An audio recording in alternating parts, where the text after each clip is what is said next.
Hi, my name's Steve Martile, and in today's video, I'm going to talk to you about how limiting beliefs shape our lives. Okay? And what I'm going to do is I'm going to give you an example, and I'm going to use a financial example because for me it's relatable for a lot of people, although this could be the same thing that creates resistance in your relationships, potentially your health too. So when I think of how limiting beliefs operate, they're unknown forces. Okay. And the reason I say that is that they're unknown forces is because if they were known, if you knew what the limitation or the limiting belief that you had was, then it wouldn't be limiting you anymore. Because in most cases, what happens, every client I've worked with, this happens, is when someone becomes consciously aware, brings light to something that is dark or they're unaware of, as soon as they realize how it's limiting them, they let it go. The reason we have limiting beliefs is because we believe that those ideas benefit us in some way. Otherwise, we wouldn't have them.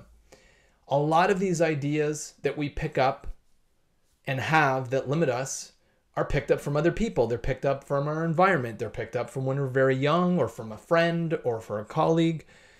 It could be as simple as picking up something from your parents or your teachers, right? So this is not a new idea to you, but the reason I want to do this video is to explain how they shape our lives because they're hidden forces. And again, the reason they're hidden is because if we were consciously aware of what the limiting belief was or what the idea was that was limiting us in some way, in this example I use financial, then we would let it go. And I'll give you maybe, before I go to my example, I'll give you an example of a limiting belief that is probably a common one that limits a lot of people, but isn't something you're consciously aware of. An example would be that your parents love you very much. In fact, you know that they love you. You've known that since you were very, very small.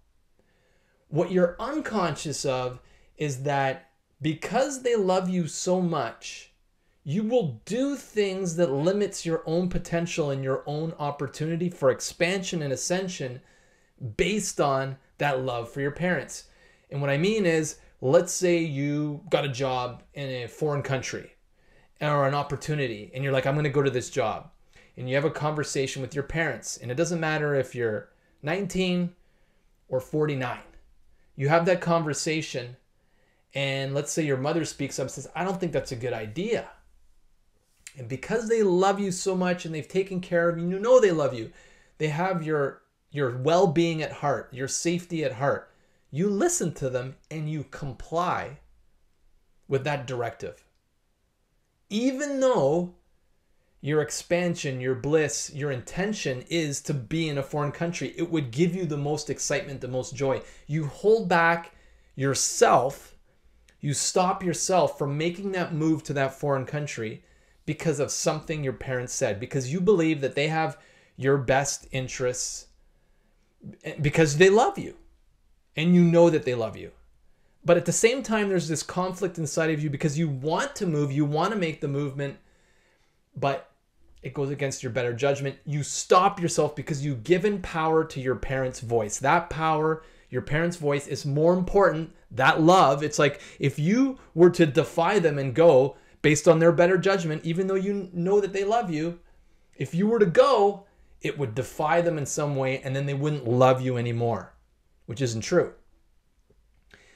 Maybe just listening to this is you're becoming more aware of the belief, right? And this doesn't apply to everyone, but generally speaking, people will do things based on the limitations that have been set on their parents because they love their parents and they don't want to defy them. They don't want to rock the boat. They don't want to change how they do things because it's going to upset their parents, even though their best interest would be their highest excitement, their pure joy, amplifying, expanding the heart would be to go to that job in that foreign country.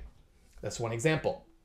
When people become aware of this hidden force, locking them in the current location that they're in, and realizing it's creating more restriction, it's creating more resistance, it's creating more maybe emotional baggage. It's making you feel in a sense of not a depression, but anxiety because a part of you wants to go, but a part of you wants to make sure your parents are happy and satisfied because they love you and you want that love.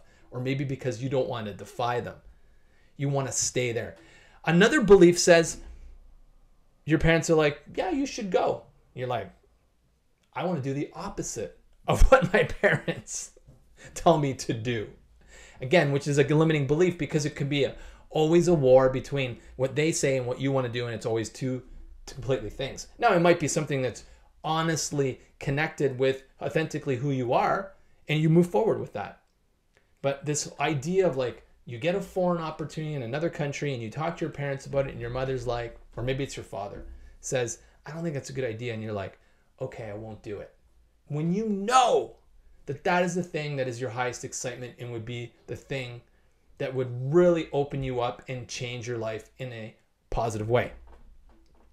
So these hidden forces are built in to our bodies, the subconscious mind, and we're not aware of them.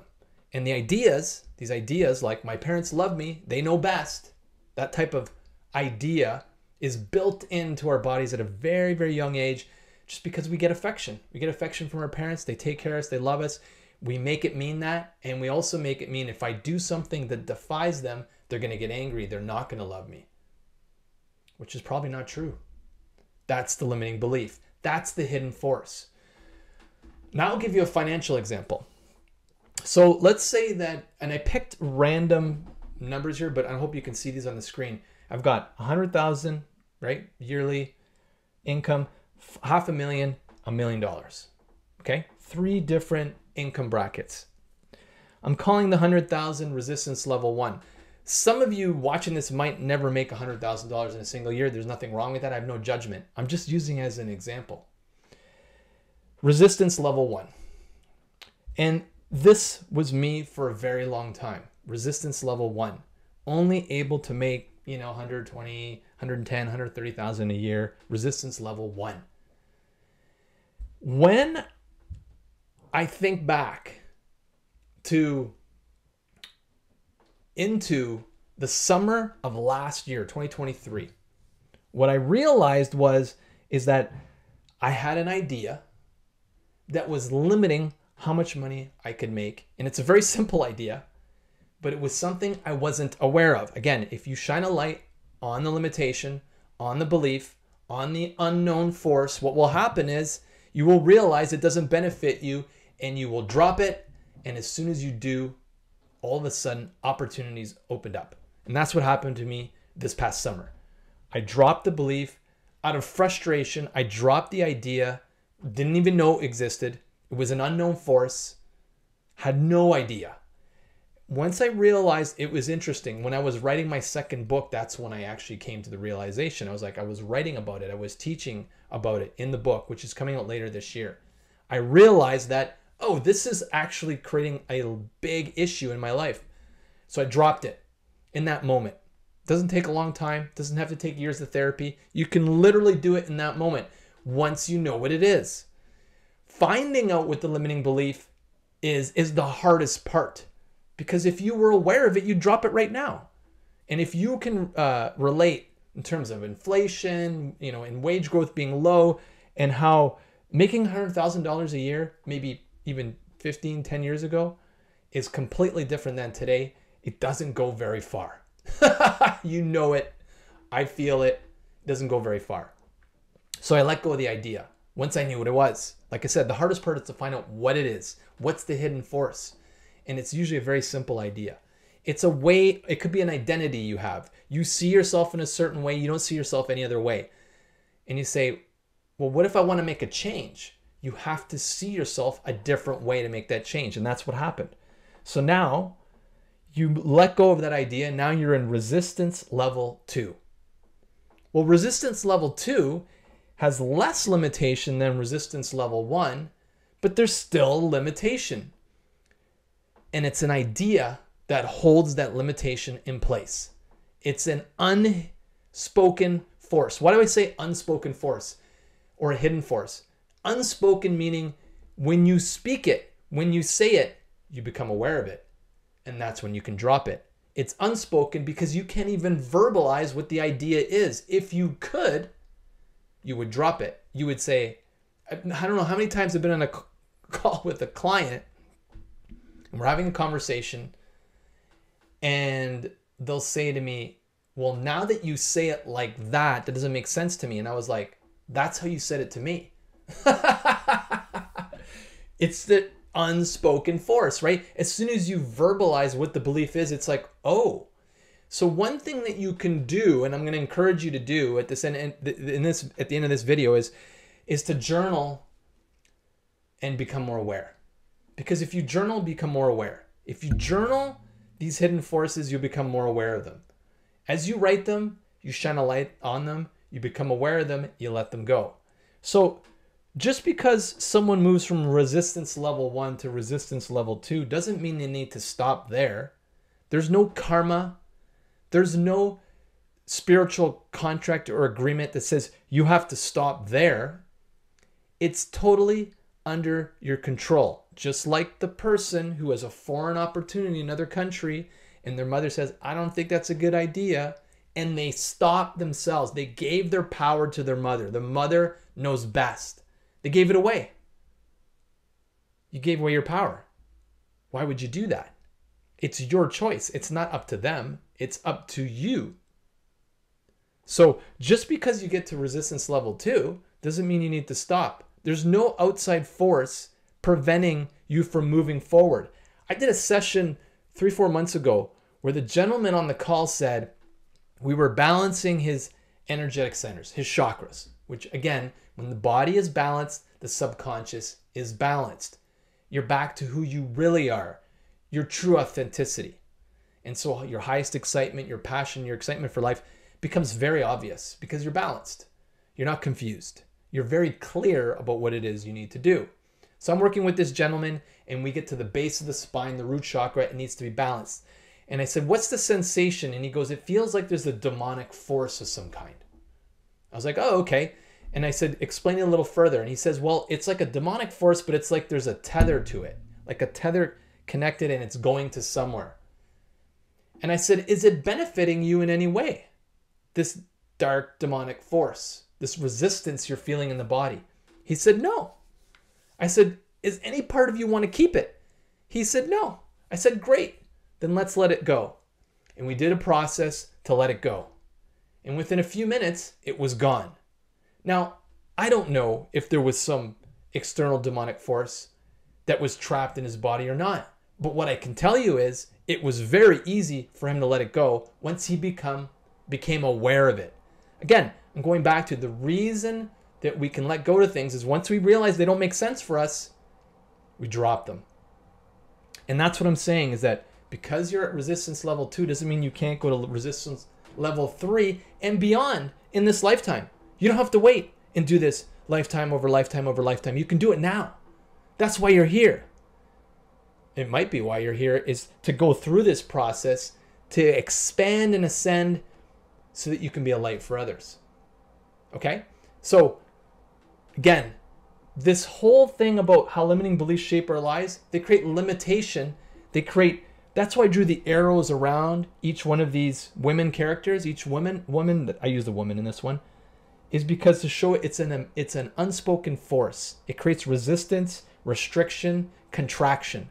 And you can feel it many times in the body. Not all the time, but many times. And when you feel that tension in the body, sometimes it could make you feel like you want to explode because you just want to get the energy out. You just want it to flow.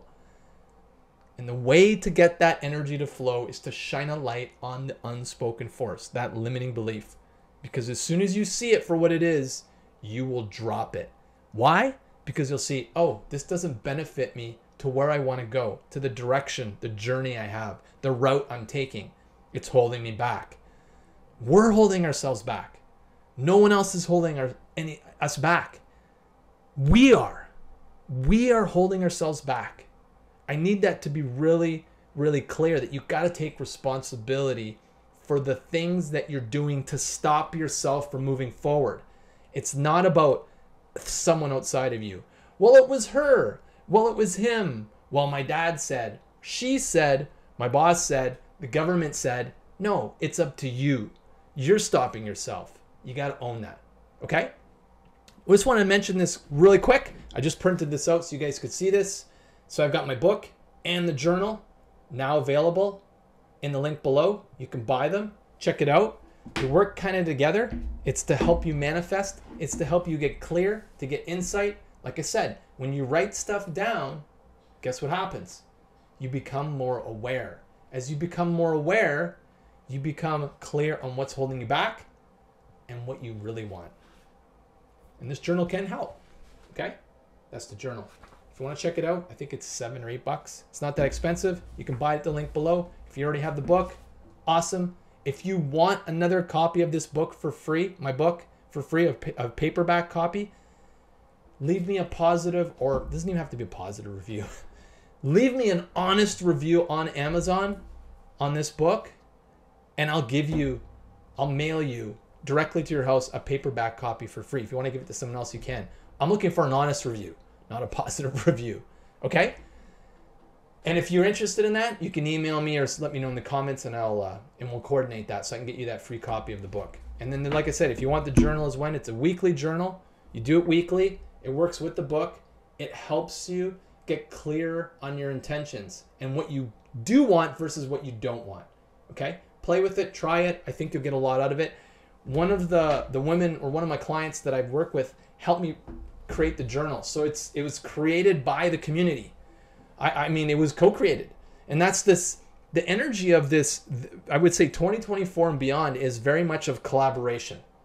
There is so many people that want to work with you where it's like 1 + 1 = 4. That's the new math. That's where we're moving, this collaboration. Embrace it. Enjoy it. Have fun. Smile. Laugh. And live your life. I hope you enjoyed this video. If you did, great. Give me a thumbs up. Share it with someone you care about. And if you want to get the books, I appreciate that. You support me in that way. Have an amazing rest of your week, and we'll talk to you again next week.